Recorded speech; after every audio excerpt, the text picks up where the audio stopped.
Hi, my name is Mei-An. My name is Juliana. We are exploring whether or not single group schools such as Hmong charter schools and schools for the deaf should be government funded, and if people should have the option to attend these schools. Along with this, we are wondering whether these schools contribute or embrace to multicultural education, and if the students at the single group school are given a greater opportunity to succeed compared to students at non-single group schools. So I remember the day in class where we discussed whether or not the Hmong charter school should be funded by the government.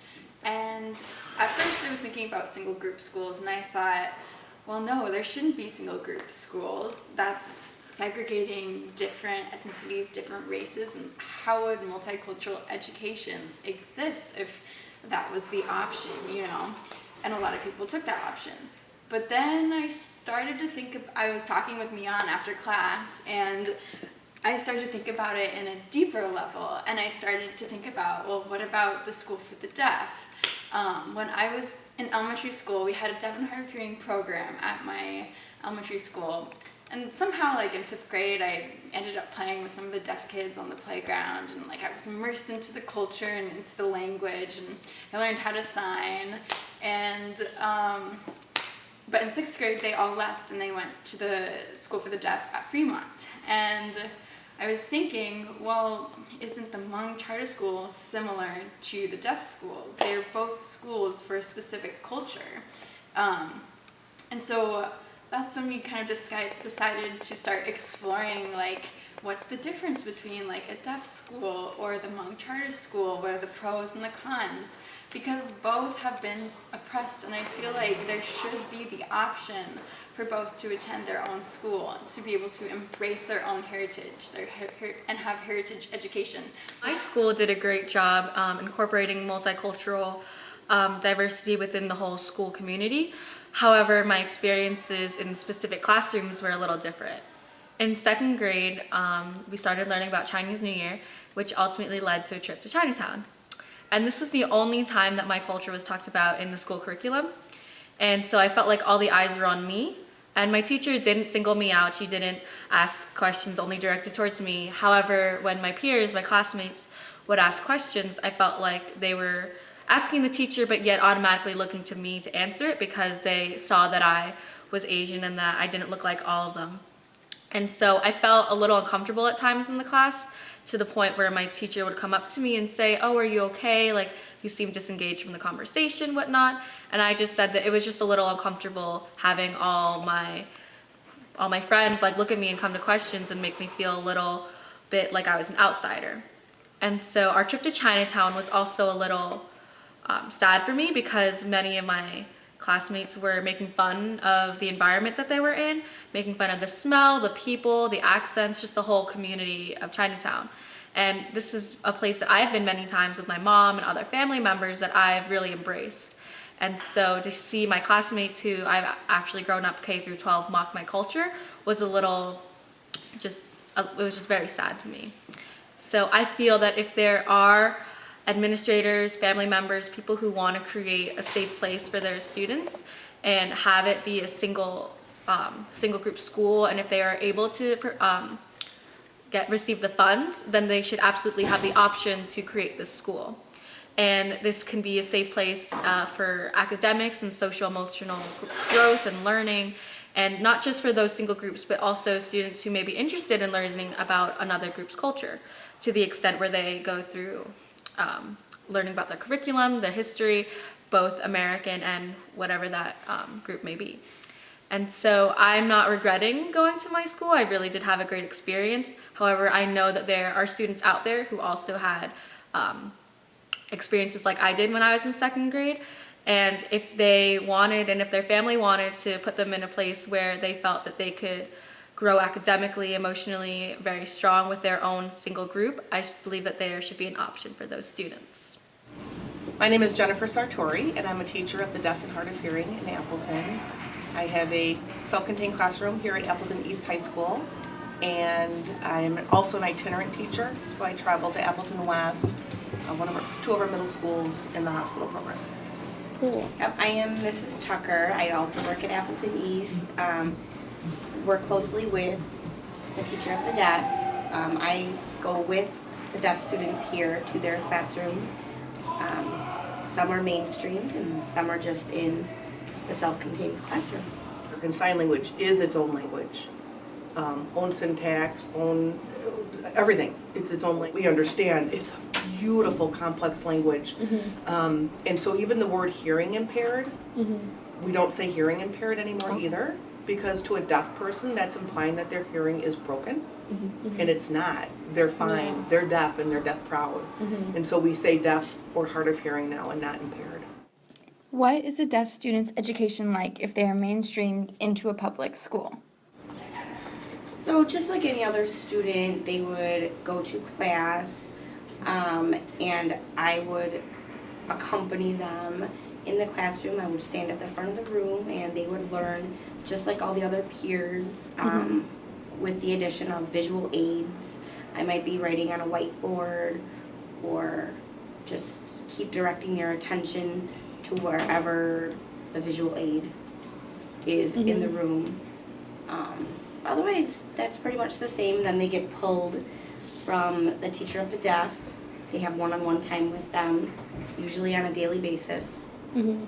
It depends on their unique learning needs, depends on their language skills, mode of communication, if they're ASL student versus more of a signed English student. Sometimes I even go into the mainstream classroom with the students who have greater language needs, and where Tanya would be interpreting, I'm sitting with the student, maybe with my Chromebook, and we're talking about immigration, and maybe they don't have that vocabulary, and I know that, and I need to expand on that. I'll pull up pictures of immigration on the Chromebook and show this is what we're talking about, because they need to see the image, see the sign, and see the spelling of the word in print. So they have to have all of those things. Otherwise, I do work one-on-one. Some of my students I see twice a week. Some of them I see twice a month. Some of them are just consult, where I really work with the teachers and make sure that the accommodations are being met and that the student is successful in their classroom. So it depends on their individual needs, and we follow an individualized education plan called an IEP. Any deaf child that came into the district, they went to Edison, period. Don't care if you live 13 miles this way or 6 miles that way, you're going to Edison, that's where you go. Then you go to Roosevelt, which is now Kaleidoscope Middle School, and then you go to North High School, which was the new high school that was built. Well, some parents thought, that's not fair. Why should my child go all the way to Edison when his friends go to Franklin, and who's he play with after school? Now he doesn't know the kids at Franklin and he can't play with the kids at Edison. So parents got smart and started dispersing their children. So that puts us all over the place. What is the social life of your deaf students like at a hearing school? They're very popular. Okay. Everybody loves our kids, and because we have the coolest kids in the school. But we do have to create opportunities and sometimes create opportunities. Like social language, they don't pick that up incidentally. They don't hear that happening around their world. So they have to be directly taught everything. And so it's a very unfamiliar, uncomfortable environment, but we give a lot of support. We do, and also around, like in his classroom, when the teacher is not teaching, that is still my role to facilitate all the communication that happens around him. So if a student or his friend talks to him, well, I'm right there. So he is able to have that social conversation. Do other students at Appleton East get the chance to learn about deaf culture and its history, or have the opportunity to engage with their deaf students? They do. We have a Hands Up East sign club where students learn about deaf culture along with sign language. I have a deaf mentor who comes in and meets with the students too. My door is always open, and the kids know that. The hearing kids come in here all the time, especially those who have shown an interest of getting to know our deaf and hard of hearing students. Nobody likes to feel like, I'm awkward, I don't know what to do, I don't know how to talk to them, I don't know what to say. So we work really hard at trying to bridge some of that. So we like our room to be open to hearing kids too, and send our deaf kids out to their classrooms as well. Are schools for the deaf private, public, or charter schools? Public school. Okay. Oh, wow. And so the school district pays, it's free for them to attend Delavan. Yeah. And Transportation is also available. they bus them home every weekend for home visits. Wow, that's Is great. staying there like during the week free? They live in dorms That's for great. free on campus. States in the U.S. have one. Yeah. Most states Yep, will have most one states. school for the deaf. Yep, there's over 60, actually there's more than that because there's over 60 residential schools for the deaf. Follow the public school curriculum, and so they teach what we teach for that state, and then they add the deaf culture. What are the pros of a deaf student going to the school for the deaf? That's one of the pros. They learn all of the deaf history and culture, whereas in mainstream public schools, oftentimes you won't get that. I mean, it would be the responsibility of the teacher of the deaf during that, maybe 1 hour session that they have to maybe add some of that in there. Otherwise, they're not learning about deaf culture. Right. And quite honestly, I'm a hearing teacher. Like, I'm not a deaf role model. I can teach about it, but I'm not deaf. I can't relate with them on that natural level, right? So it's so important. It's amazing. The School for the Deaf, everybody signs. The cooks, the cafeteria ladies, the counselors, the dorm parents, the playground supervisors, the bus drivers, everybody signs. What are some of the cons of a deaf student attending a school for the deaf?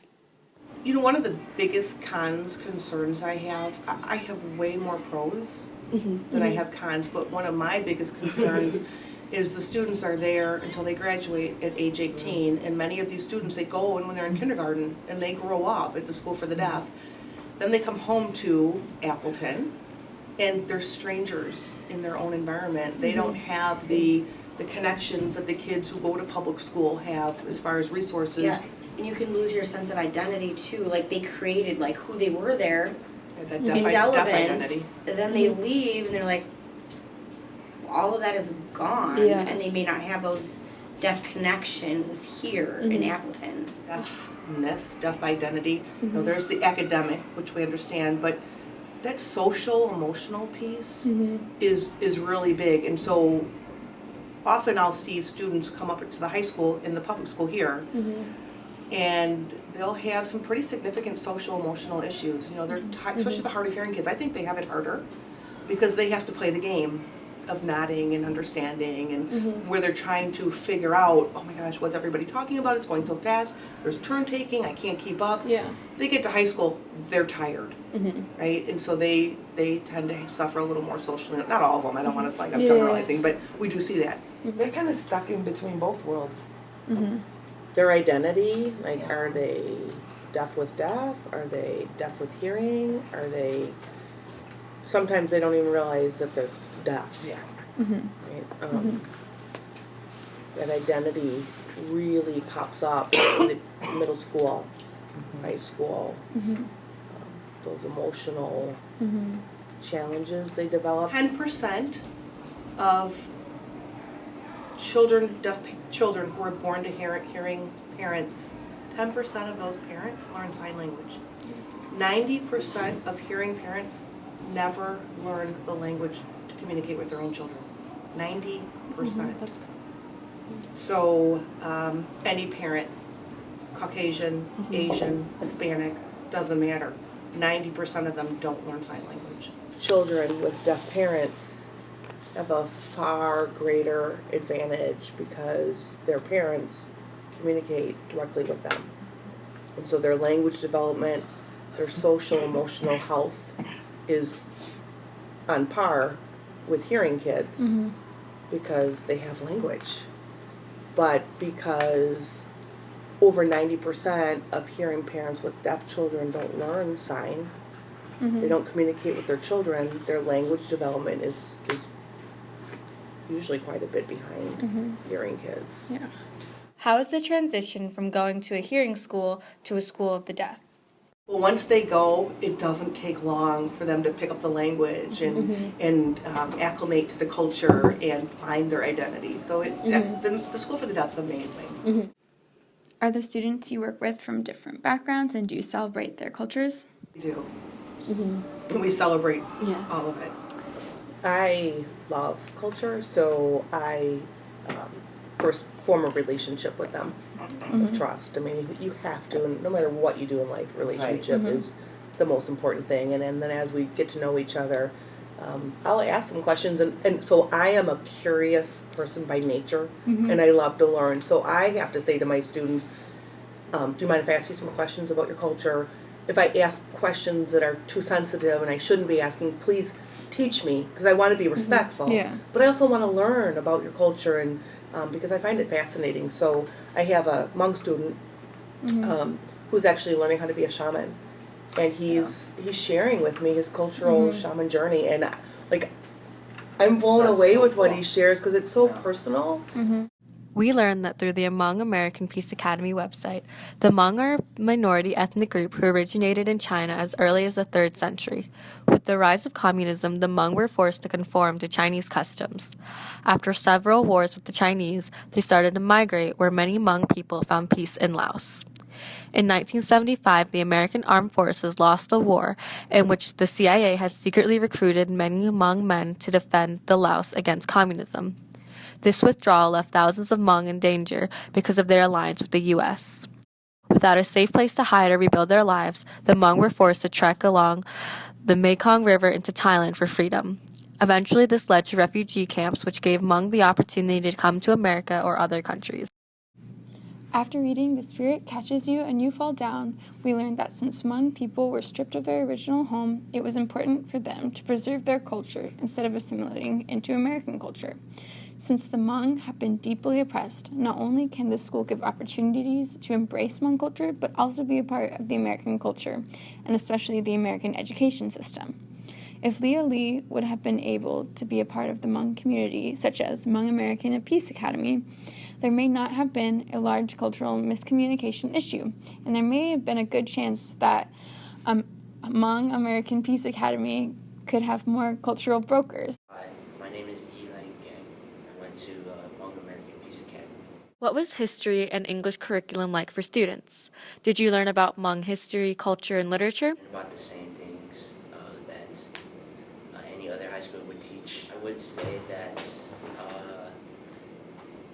my world history and world literature teachers did incorporate some Southeast Asian authors and novels.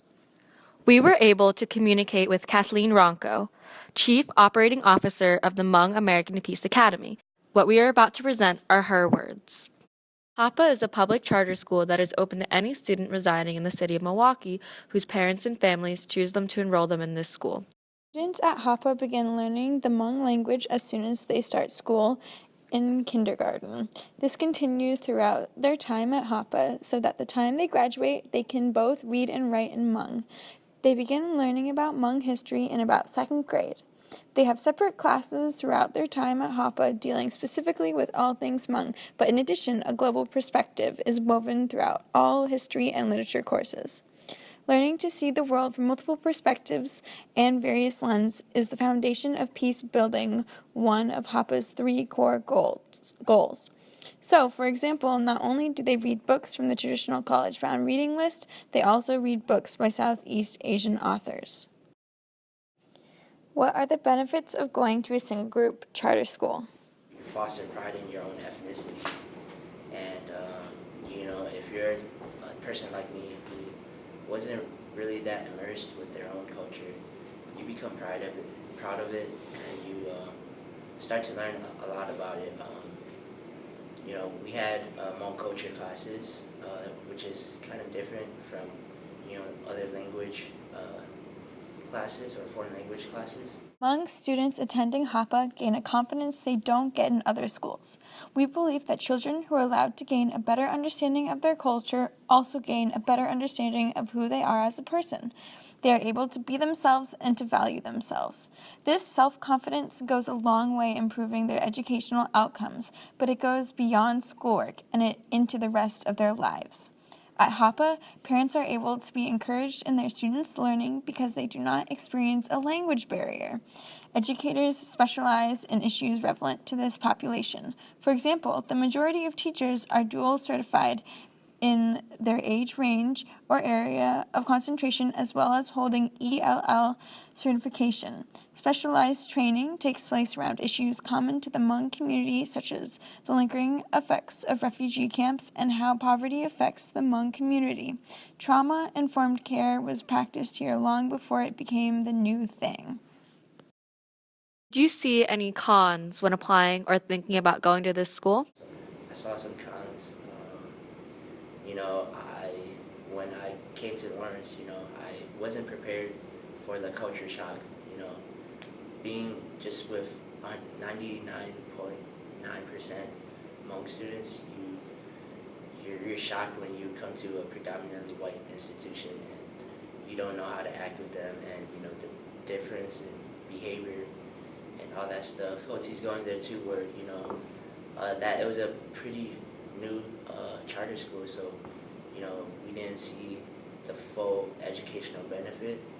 Well, for me, that's someone who went to a public high school or private high school would have saw. But I don't blame the school. Would you say the faculty-staff ratio is when it comes to their background of Hmong or non-Hmong? I think it would be half and half. I think that's really beneficial because you get teachers who understand your, you know, expectations at home, your personal life, the pressures, and whatnot. And then you have teachers who don't understand it but offer a different perspective for you to learn and grow from. And that's really important because, you know, a lot of Hmong people that I know tend to just think of being Hmong as the center of the universe. And having that second opinion is really empowering in terms of, you know, that global aspect and national aspect as well. How does this school engage within the larger Milwaukee community? The New Year is really important for us, and every December we would have our New Year at the high school, and we would invite a lot of community leaders. I know we always invited Mayor Barrett, and he would come occasionally, and we would have events where he would come too. So you know our involvement in the community is really strong, and I guess that's because we're trying to, you know, build that reputation that we are a good school, because you know a lot of people tend to mislook charter schools and not think they're really that good. But yeah, definitely our involvement in the community is. The school provides a rich multicultural curriculum in its learning materials. The demographics of the student body does not provide the cross-cultural interactions that are so important in a multicultural experience. We are continuing to discuss, adjust, and improve. We believe that there should be the option for single schools. Definitely think every ethnicity and culture and whatever you believe in should have that ability to go there, because you know, I don't. It's just like a good way to preserve your own, you know, culture and all that stuff. And why not, you know? I can only speak from the cultural side of it, and I can only speak from what I see in the hallways. And when I walk down the hallway, especially before school, I see groups of students. Yeah. And who's hanging with who?